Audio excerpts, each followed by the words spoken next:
This is Father Moss coming back to you after some hiatus because we stopped doing our video classes, but I want to get that going again.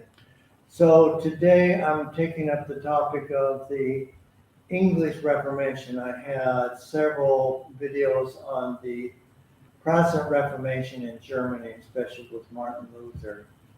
And people said they liked that, so I thought I'd go with the English Reformation as well. Because that really affects our lives, because our colonies were settled by the English and brought with them pretty much a Protestant and even anti-Catholic sentiment with them.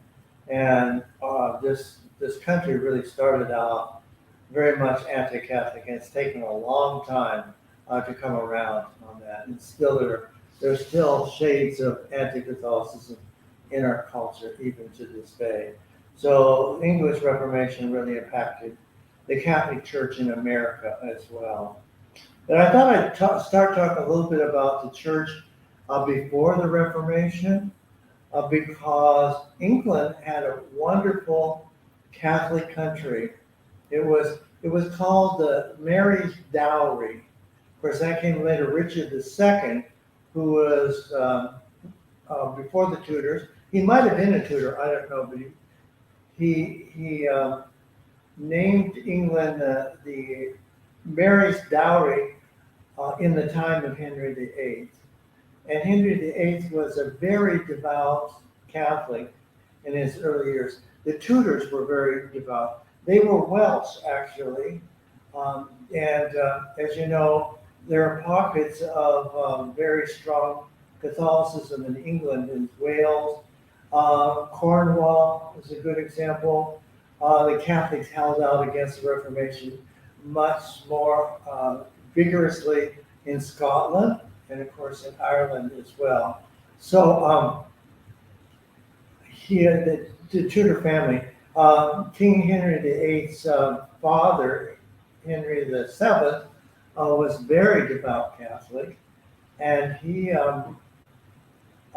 had many side chapels added to the Westminster Abbey, which was a monasterial abbey in its early days, but became the royal church for England, especially after the Normans. It was established by William the Conqueror, if you remember, 1066. Everybody remembers William the Bastard, he was called, but then and he only conquered England, I think, because he got tired of being called William the Bastard. Now he was called William the Conqueror, which is much more suitable, I think.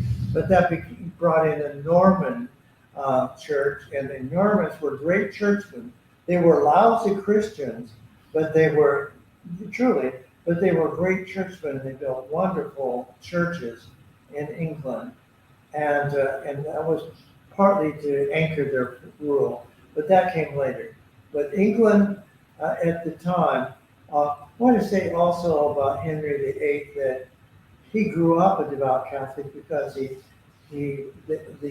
Tudors were devout Catholics. And part of that is because they came from the part of England that was Celtic, and once they were converted, like St. Patrick going to Ireland, those people were Celts as well. They became fervent Catholics, very committed Catholics, and so the Tudors were as well. And their shrine grew up in England. It's called Walsingham. If you've ever heard of Walsingham, it's one of the great pilgrimage shrines of Europe, and people would come from all over to visit Our Lady. And part of the pilgrimage is to walk barefoot some distance. And Henry VIII came to that shrine and walked in the snow. He was a very devout Catholic in his early years. So, but anyway, just go back to early England, just a few highlights, and then I'll take up more of the Catholic Church in England after we finish the Reformation. I thought I'd do it that way. And the next time we'll talk about the revival, how the church was revived after the Reformation. But up to the Reformation, Catholicism was very much a devout country, a devout church, very strong and vigorous church in England. We can go back to the Celts, and probably the most important name, what they call is King Arthur. You know, King Arthur, the Knights of the Round Table. But the fact is that Arthur probably never existed. He's probably a fable that grew up, could have been based on important achievements at the time. But there's a lot of archaeology has been done in that regard, because the fable of Arthur is he fought the Saxons, the Angles, Angles and Saxons come from what is now the Netherlands, northern Germany. And they, as most of the people who moved into the British Isles were from Germanic-speaking, not speaking, German-speaking countries. So, but we want to go back and to Arthur, because the theory was he fought these horrendous battles against the Saxons. Angles. You know, Angles, that's where we get the word English. English was their language, so it became English. That's where we get it. But he didn't. There's a lot of archaeological work done in England, and I have a video. It's called King Arthur's Lost Kingdom, and they decided there was no Arthur. But the thing is that the Saxons especially were not warriors, they were farmers. And so doing the archaeological work, you find that all of these digs that involved Saxons were farms. And there was absolutely no evidence of battles in that part of England, which would be away from where Arthur was. See, Arthur is thought, or at least his headquarters was thought at a place called Tintagel, or Tintagel, which is in Cornwall in the northern coast. As you know, Cornwall is kind of a peninsula in southern England, and it has sea on both shores, the north shore and the south shore. It's a beautiful place, and that was one of the last holdouts for Catholics as well. The Cornwall Catholics were very strong. But anyway, this place looks like it's kind of like a celestial town with, you know, very nice paved floors and all kinds of stuff. And the tradition was that Joseph of Arimathea came up there, and he brought a chalice, which is called the Holy Grail. And you've heard of the search for the Holy Grail, and some people say it was the chalice or cup in which Jesus used for the Last Supper, for the first Eucharist. Others say it was the cup that caught the blood that flowed from the side of Jesus. Either one was Jesus's cup, and that tradition is still very strong. People are still, Indiana Jones is still looking for the Holy Grail, but there was a trade route from the Mediterranean up to Cornwall. You see, you could sail up along the shore of what is now France and up to the British Isles, and the first place you would come is Cornwall, and you could round the Cape and go to the north or approach it from the south. And there was a very strong, and Tintagel is really a trade center because they found lots of evidence of trade goods, especially this amphoras, that they carry, that they put wine in. And so they shipped a lot of wine and other olive oil and a lot of Mediterranean products up there to Cornwall.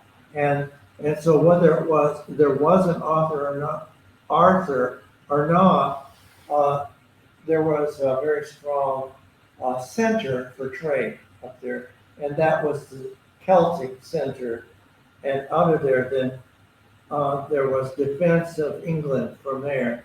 So, but no horrific battles, not a lot of bloodshed. And as far as the round table is concerned, I don't know a thing about that either. Um, when I grew up, I had a round table. I used to ask people whether they had a round table or a square table when they grew up. It's a significant question because it really shapes your whole personality, whether you ate breakfast off of a square table or a round table. So I do remember my sister sitting across from me, but it was a cross and a round table, so that wasn't quite so bad. But she used to build up a barrier, a wall out of cereal boxes. And then whenever I try to look over the boxes, she'd start, he's looking at me, he's looking at me. So, but anyway, and the Romans then came, and so there were Christians because you see what would happen if you have trade coming from the Mediterranean. It's quite likely that some Christians would be coming up too, because there are symbols found at Tintagel, or Tintagel, I don't know how it's pronounced, is Christian symbols. So that's the first of Christianity. And of course it would be Catholic Christianity at that point. And then the Romans came, and there could have been Christians coming up, as it could have even been Roman soldiers could have been Christians. And a couple other big events, and then I'll get on to the Reformation, was that Pope Gregory the Great went to the slave market, and he saw all these very blonde people up for sale, and he thought they were beautiful, I guess because they were blonde.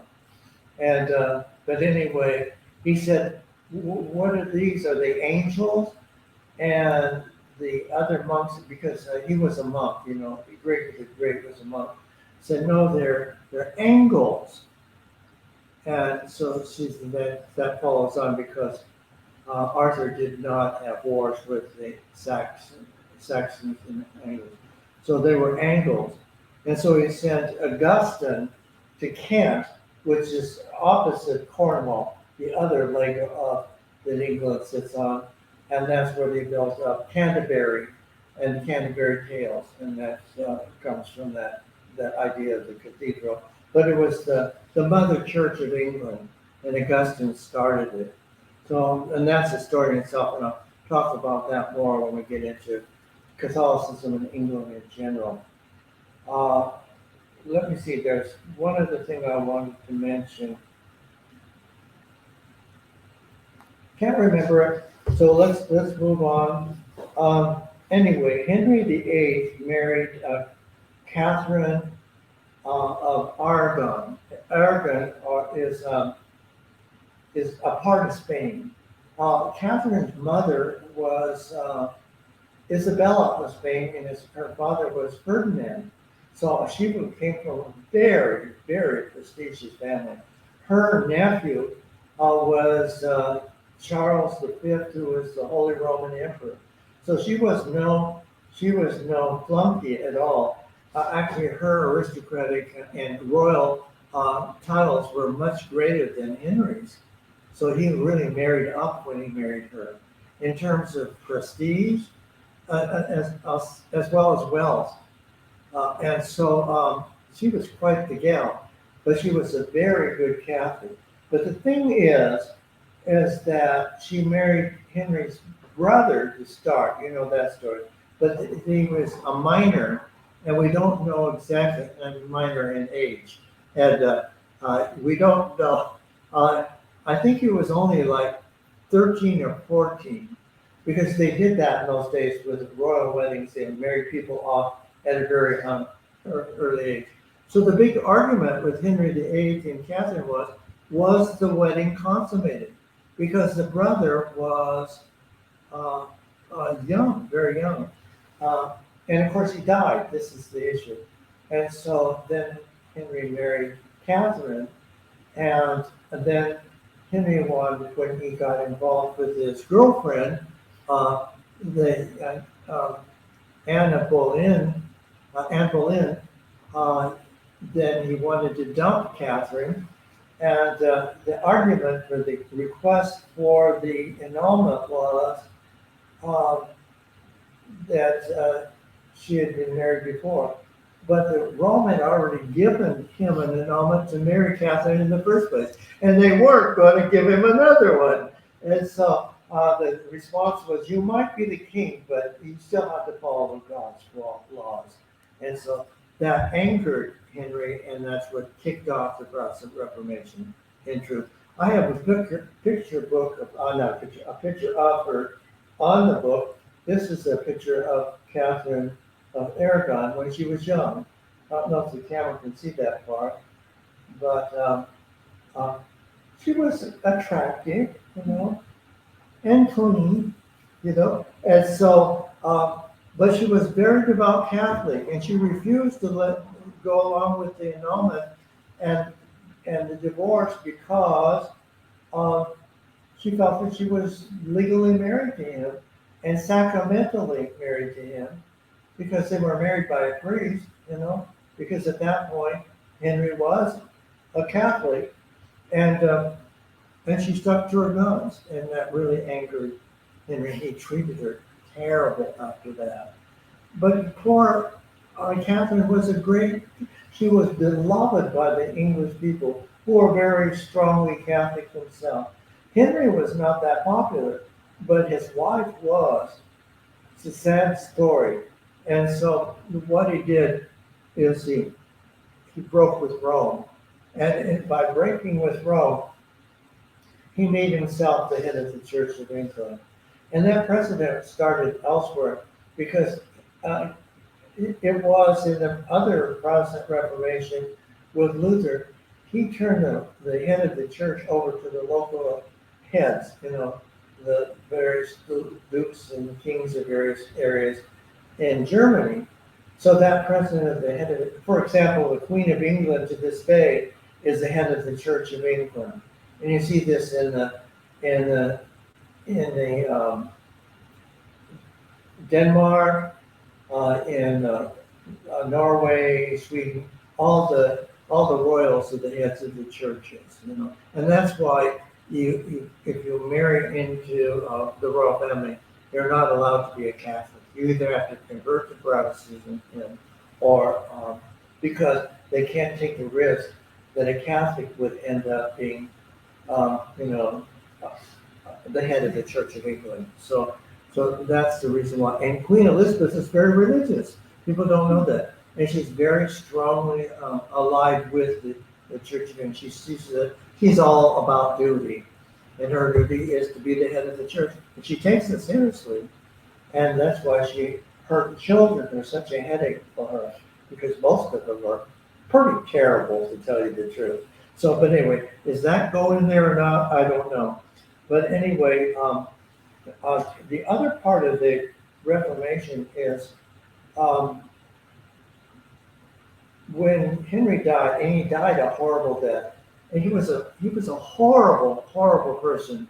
He continued to persecute all kinds of people who he saw as the enemies, and his rule was to have them hanged, drawn, and quartered, which is it's a savage way to treat people. There's no excuse for it. What quartered means? They try ropes to all your limbs and hook them to horses and pull you apart. I mean, it's really savage, and so that's how he was. But he even managed to execute several of his wives.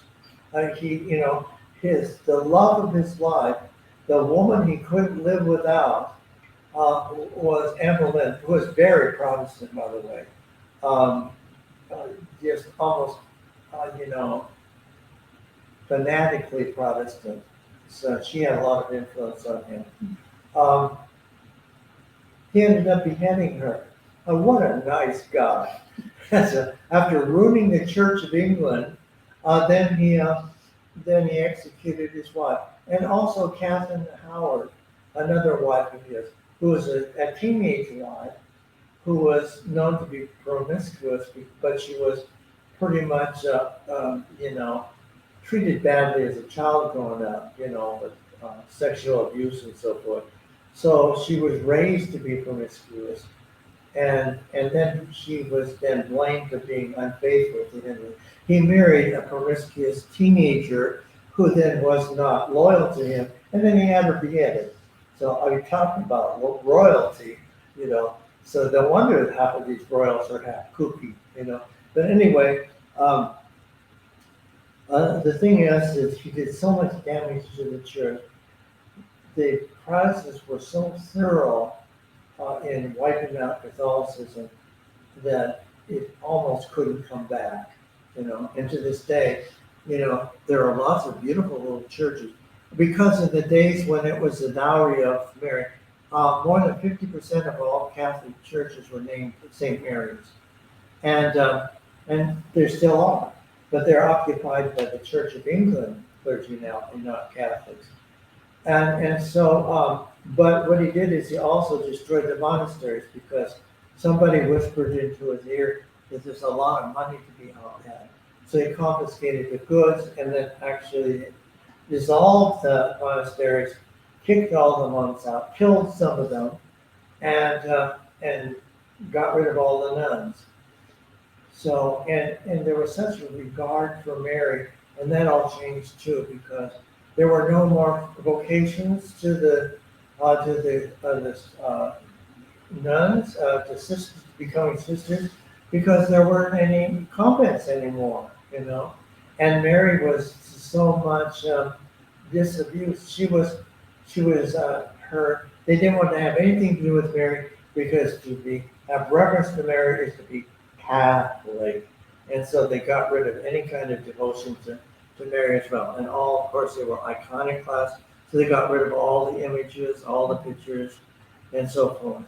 And so, but the thing about the monasteries is that they were the social network safety net for the whole nation because they had acquired a lot of land that Henry confiscated and gave to his buddies.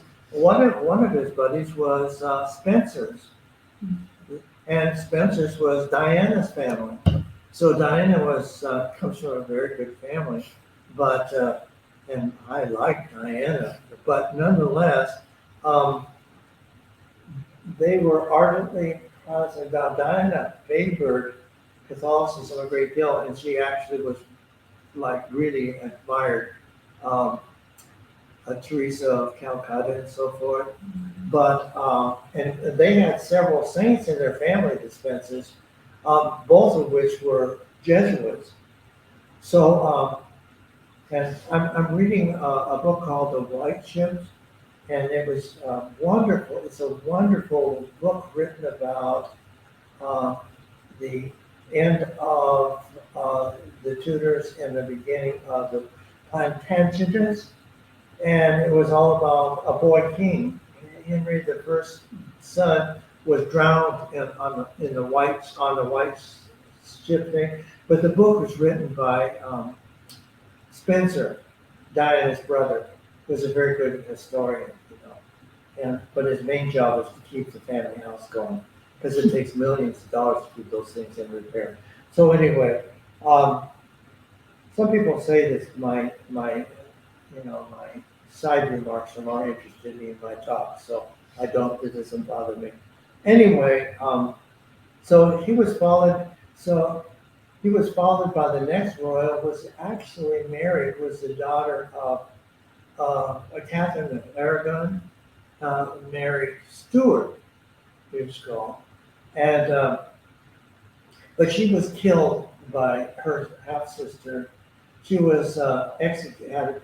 Her half-sister Elizabeth I had her executed. She didn't want to because it's a bad precedent that killing off queens is called regicide, and so it wasn't a good idea. But she was a Protestant, so that made it acceptable. And so she didn't last long. But let me tell you one of the most unfair things said about royals in England is she's called Bloody Mary. And she wasn't that bloody. I mean, she was involved in some enemies of hers being executed. But the real bloody one was Elizabeth. Elizabeth had literally hundreds of thousands of people killed. Anybody caught being a Catholic was arrested and executed. And many of them, by her orders, were hanged, drawn, and quartered. And the same savage punishment was just basically to scare people to death. And so she was a really mean queen, but she's called Good Queen Bess, the good, sweet queen, because she was a Protestant. And who writes the history? The Protestants, the Church of England, and Bloody Mary, The only thing I could think about Mary that was turned out any good was they named a drink after her. So anyway, I'm getting carried away. So anyway, so the dissolution of the monasteries was, and the torture of the people was terrible. There was a woman called Margaret Clifford, and she aided some priests in hiding, and she was caught. And she was pressed to death. And what they did is they took a big door and laid it on top of her, tied her up and laid the door, and they kept stacking stones on it until she was, again, very savage. And I must say, it was the Protestant lawyers and clergymen who devised it, and they totally disregarded the law. It was in French, written in French, that there was a prison, which they took to be pressed. But the word is prison. They were to be imprisoned, not squeezed to death until they died. And they did that. They put Margaret, all that weight on her, and snuffed the life out of her slowly, So, and that's Queen Elizabeth, the good Queen Bess, is so called. So there we go with about out of time here, am I not? 27 minutes. Yeah, that's about enough for a video. So I'll come back to some of this. There were like 200 martyrs in England, and many of them have been beatified now or even canonized by John Paul II, but there's still a good couple hundred yet to be recognized. So it was a horrible time. But there was a famous Jesuit by the name of Edmund Champion, who's a saint, Saint Campion, Edmund, and he came back to England and offered masses for the people, those Catholics. And a lot of Catholics did secretly stick with the church. They had houses with escape hatches and places to hide priests in, and they still exist in those great family homes in England. And but he was caught eventually, and he was hanged, drawn and quartered as well. But he was a great, and his biography is probably the best and most inspiring of all. A lot of his biographies are very sanguine, they're very churchy, but this was just straightforward, good English and to the point. It's probably the best biography. And there's another biography called The Hunted Priest, another one that finally was caught, but he was on the run for a good long time.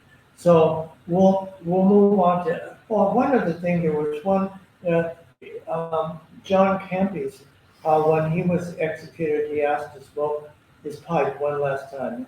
And to this day, the pipe is called a Kempis pipe in England. You can buy them in smoking stores, tobacco shops, and so people like to order Kempis pipe to remember the great Catholic martyr who got his last smoke in England. So we'll finish up with that. Next time we'll talk about some more of England, but most about the revival and all the great things that happened to bring the church back to England. And eventually, because of the Irish insistence, changed the laws, so that it was no longer illegal to be a Catholic in England. And so the Catholic Church is doing well. And actually the Anglican Church hardly gets anybody going to church anymore. except when it's a coronation or something like that.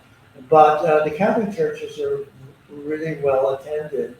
And of course, they have a lot of, immigrants now who are of Catholic origin. So they're swelling the numbers of Catholics in England as well. So stay tuned. There's more interesting things to come. Bye now.